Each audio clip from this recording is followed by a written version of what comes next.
virus, Allah ka tsare bayan corona virus, aiko da fa'ilillahi.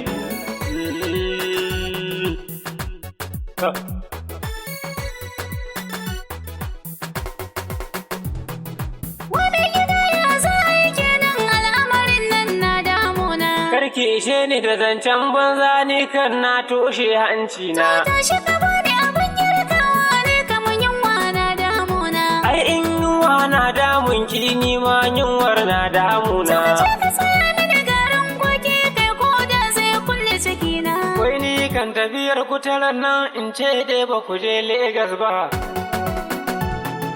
Ni da nake magana ta abinci kai fuskar ka kake boyewa. Ba mu da manja ba mu da mage ba mu da ko garin tokawa. Ɗauko tarbinki mu kama salati duka ilaya ake komawa. Tashi ka fita ka nemo gari ni in samu abin tokawa. Wai wane ne zai fita ni kan anti corona tana zagawa. Mamar kaltumadi na asannu kin fa daɗe baki yo ya aji ba.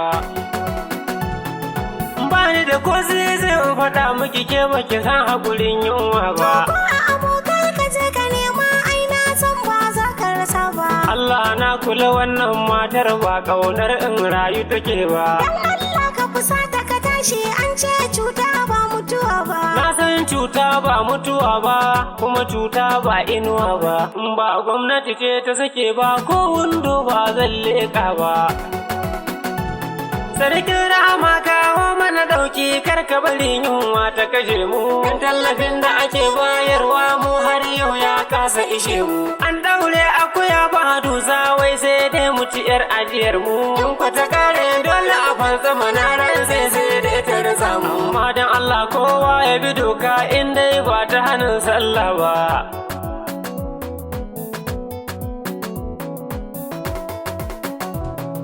Sako ne daga Sani Liyali yanayin nufin na sanarwa mutane.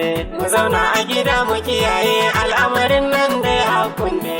Mu bi shawarwarin likitoci kar mu bari kura ta ga kunne. In an zo tallafa wa mutane to ni din makar a cire. Don in ba gwamnati ta dafa ba ban san yaushe zan yi kiba ba.